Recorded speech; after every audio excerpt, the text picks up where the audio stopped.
but I am, hosting these sessions every Tuesday for the Central News Current Review. And today I have the pleasure of being joined by somebody who has a title but does not want to use it, Dr. Roy Jankielsohn of the DA, the Democratic Alliance in the Free State. We'll be talking about their manifesto, which they are supposed to be launching in about 3 days' time from now, the 12th of April. This is the provincial manifesto, I understand. Roy, how are you this morning? Good morning. Sometimes you and I chat and sometimes you call Titi, so I'm going to call you Titi this morning if it's okay with you, but I'm great and it's nice chatting to you again. Yes, my brother. Now, let's get straight into it. Can you provide us like with key details of how the manifesto for the DA has been sort of customized specifically for the Free State province, and what are the focus areas for development and reform outlined in its manifesto for the Free State province? We, for more than a year, have been working on our manifesto, and we've been traveling quite broadly to get enough information, even internationally. I traveled to Dubai to go and look at what they did with a bit of sand and were able to create there, which is almost a miracle. And I've been to where the DA governs in Cape Town, Western Cape, to go and look at some of the best practices there. But, we took the recipe of best practices and then we made it unique to the Free State, because the Free State's a very different province to other provinces. We have different resources. We have a much smaller population than many of the other provinces in the country, only 2.9 million people. So we took that recipe and we added our own spices, and I think we've got something that we can sell to the people of the Free State that is workable and that is different and unique to other provinces. So we do have a national manifesto, but we have been independently working on a unique Free State manifesto for some time, long before the election. We will be launching this manifesto on Friday, and we're going to be launching in Tebogo. So we're hoping that anyone who's interested to hear what I have to say around our manifesto will attend. It's going to be an afternoon event. Our federal leader, John Steenhuisen, will also be in attendance. It's at 1 o'clock in Tebogo, and we decided to make it a nice open air event. So it's on the soccer field behind the Barrelong Hall, and we'll have a stage there and we'll be chatting to our people on the ground, literally on the ground. That's the way we like to do it. Okay, and I'm sure you'll also be telling them about the DA's rescue plan for South Africa and the Free State. Can you elaborate on the DA's rescue plan in the Free State, and how is it received among your constituencies, and what are the key components of this plan? We're going to be launching this on Friday, but I can give you an outline of some of the brief things which we're discussing.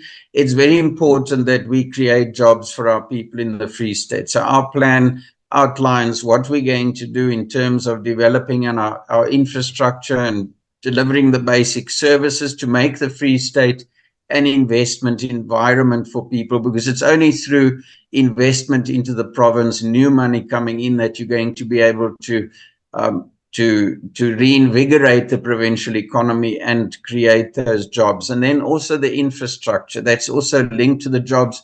We need to improve our roads infrastructure in the Free State to ensure that when people come into the province, whether it's for business, to develop our industries, or for tourism, which is an important industry, that they're able to get to and from their places of work, and that they're able to deliver goods and services backwards and forwards in the Free State. So the infrastructure is very important. And then things like education and health obviously are key priorities for the DA in the Free State. We currently have shortages of medical personnel, and that while we in fact have doctors and nurses out there unemployed. We have a huge skills deficit in government, and that while we have skilled people, graduates out there unemployed. So it shouldn't be like that. I mean, we want to develop opportunities for our people in the Free State, like we have done in other places where we govern. And we have a ready to govern plan to fix that. So our document is very broad. It deals with these key issues, including crime in a holistic manner. So besides, doing additional things regarding policing and introducing technology, we also have a bill in the legislature which can assist with this. We also need to take an holistic approach. We need to look at the factors that are driving crime in our society, unemployment, poverty, etc., fixing our communities to ensure that there are things for especially our young people to do, extramural activities and developing parks and, outside gyms for young people. So we need an holistic approach to dealing with basic services like municipalities' ability to deliver lighting in areas at night so that people can feel safe when they go outside their homes. There are a lot of things that we need to do, but key to this is also, based on principles, and we need to bring back the family structure into our societies. We feel very strongly about family values and ensuring that we bring back that traditional family where you have young people with older people. It doesn't have to be the parents, it can be other people as well, but people who can mentor them, care for them, love them, look after them, and ensure that they follow the right path. And the past few days have exposed us, or maybe reminded us, of the weaknesses we have in our disaster management systems in the Free State. Something that you made mention of in your recent statement. Following that statement, on the need for functional disaster management, what immediate steps would you propose? We take as the province to avert such kind of crisis in the future? Let me start off by giving a short background. The Free State province had a disaster management center which was stationed at Palanomi Hospital. The National Department of Labour closed the center. So at this stage, we don't have a unique disaster management center. We have some people involved with that, and there is an office in the provincial government where this has been run from. But if you compare it, and I've traveled to the Western Cape's Disaster Management Center twice, and they have a center with the necessary infrastructure. They have huge screens. They have different booths with computers that are linked to each other so that if there's a disaster, you have a booth for the police, you have a booth for other emergency services, you have a booth for the local government guys and everyone who's involved with disaster management. And it's coordinated by a well-trained disaster manager.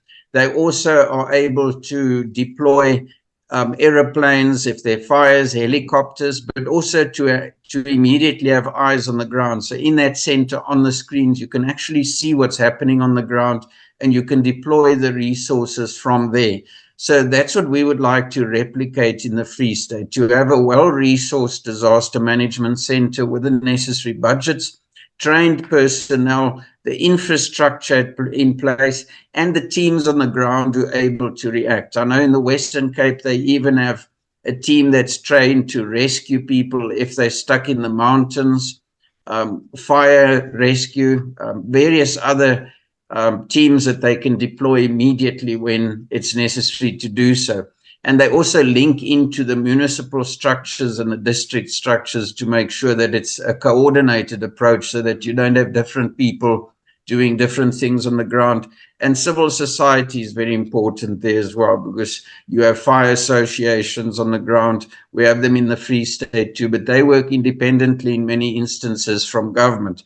And government should be giving them the resources and assisting them to coordinate efforts when you have disasters like floods we've had recently in Kroonstad and surrounding areas, when we have these massive veld fires that destroy grazing, livestock, infrastructure, houses, and various other disasters. And what's interesting that's different from the Free State is the Western Cape regards sewage spills as a disaster. Now, every municipality in the Free State has sewage running down streets into streams. There's very few sewage systems that are functioning. Now, in the Western Cape, that is regarded as a disaster where the disaster management center has to kick in. because it affects human rights on the ground, your right to a safe and clean environment. So where those rights are affected, then your disaster management center also should be effective and able to take action. And I just want to make now also reference to the free day dairy project as well as government spending. In light of your critical stance on this free day dairy project and its minimal return for investment on the taxpayer investment, what alternative models for agricultural development and land reform does the DA support? And further, how do you plan to address issues of corruption and mismanagement of the state projects similar to this one?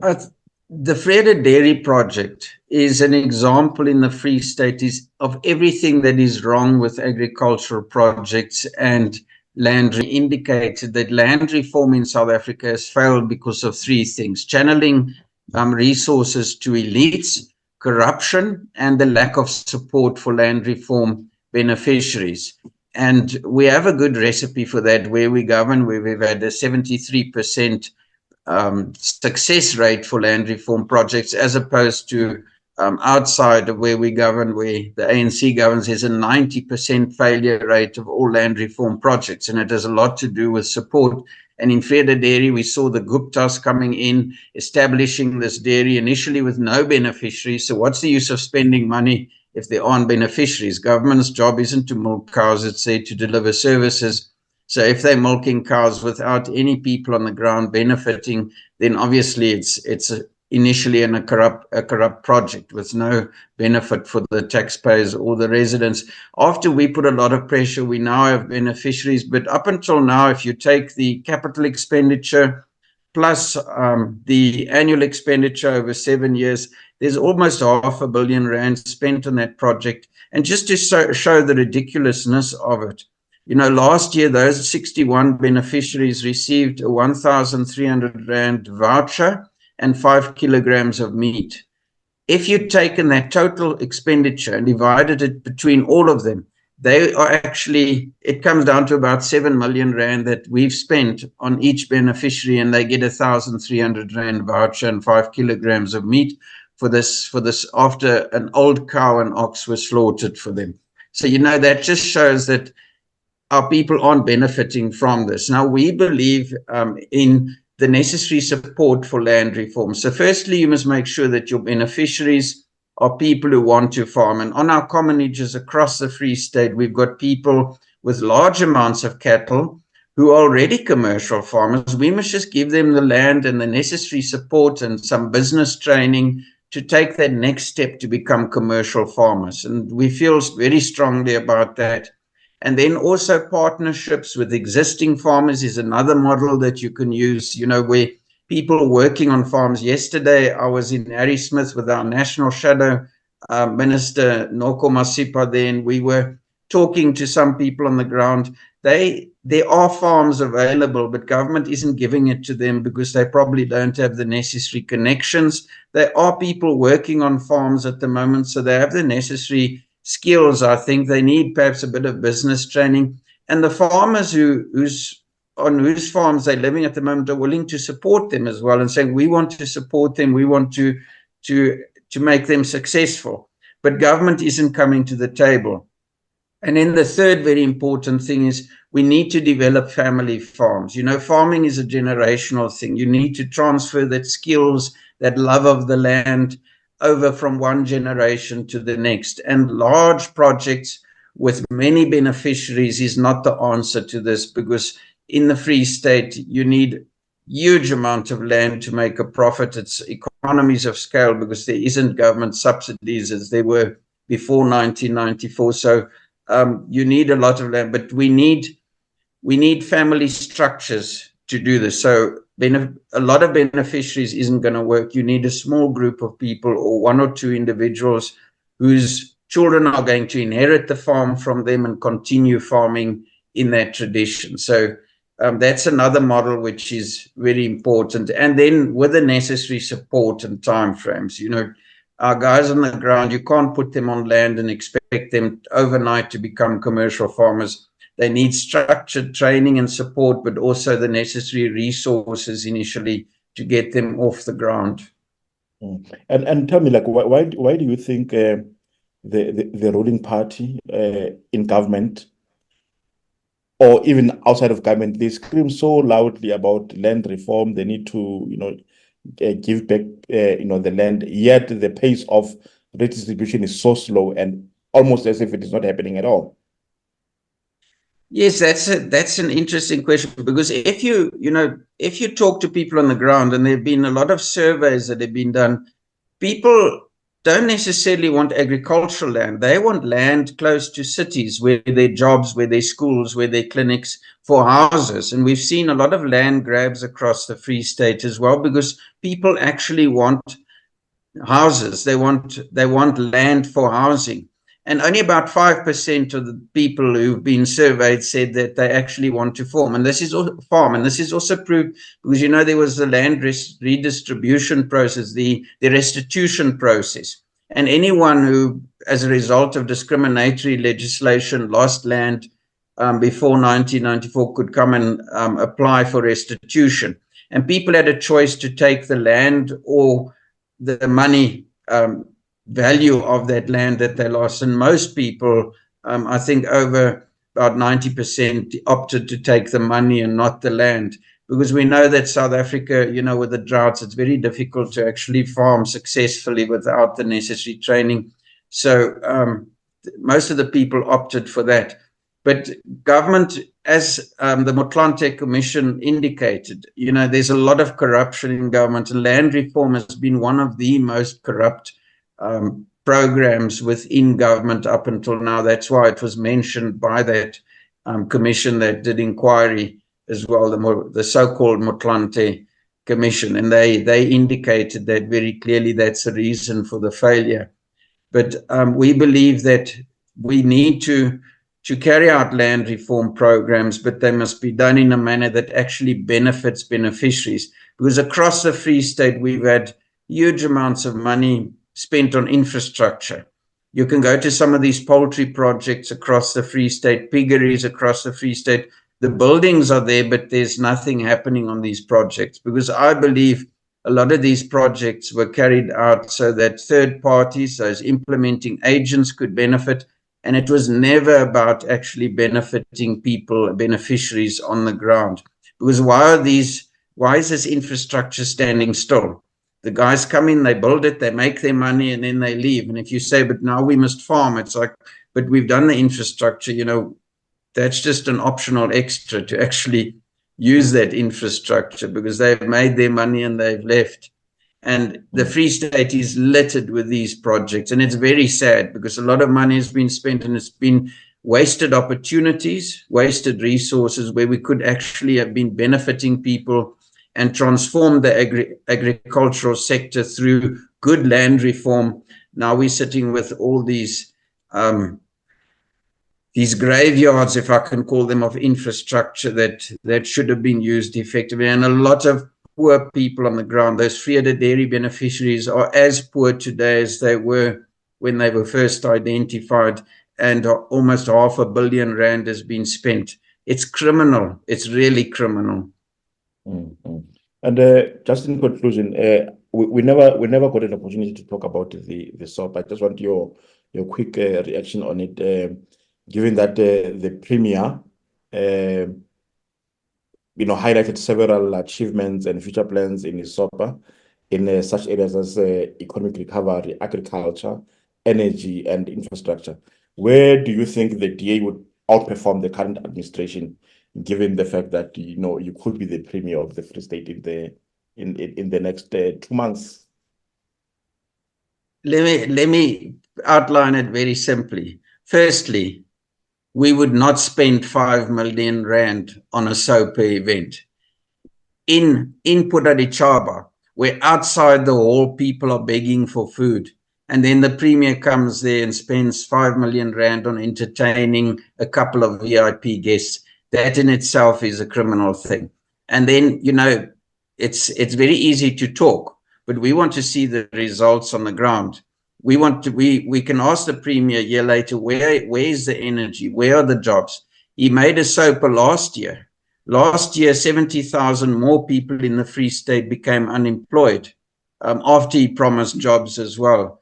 In the Western Cape, 300,000 new people were employed. New employment opportunities were created where the DA governs. So, we must ask the Premier, where are the results after every year? And this year we asked him that, and we gave him examples of as well of where his failure was. Last year, for example, he spoke about the building of the school at Vogelfontein at Bethlehem.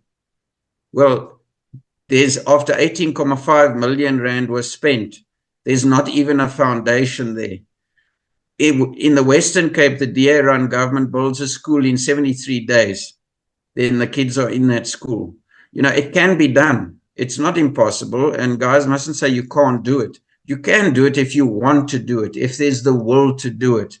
And if you're not first looking at who's getting the tender and how much money someone's going to make, it must be about the beneficiaries, the people on the ground who are going to benefit from those schools, benefit from clinics, benefit from the roads. And that's what it should be about. Value for money and return on investment. Return on investment, not for the tenderpreneurs, but for the people of the Free State in terms of real jobs on the ground. Mm. And just lastly, you said the event, your manifesto launch event, where is it happening, the time, and is it open to the public? Yes, that's why we're having it in an open field. We want to make it open and for everyone to be able to attend. It's going to be in Tebogo at 1 o'clock on the soccer field behind the Barolong Hall. So we'll be there on the ground. People will see our trucks, they'll hear the music. It's going to be a very festive thing. As I said, the DA likes to do things in the open. Our national manifesto launch was in the gardens in front of the union buildings, and we're going to do this in the open again on the soccer field behind the Barolong Hall. And we want as many people as possible to attend. As I said, we prefer to do our things on the ground than actually inside the hall. Thank you very much, Roy. This has been enlightening. We hope to talk to you after the manifesto, so that we gauge the response and the reception of the manifesto by the people of the Free State with you sometime next week. Thank you. It's always nice talking to you, and I look forward to having a follow-up discussion with a bit more detail on our manifesto. Yes, Roy. Thank you very much. That was Dr. Roy Jankielsohn of the Democratic Alliance in the Free State, talking about their manifesto happening this coming on the 12th of April in Thamsanqa Tu, 1 o'clock. Everybody is invited to come and hear what they are, what they have for the community of the Free State for this election and beyond the election. Thank you very much. We'll see you in the next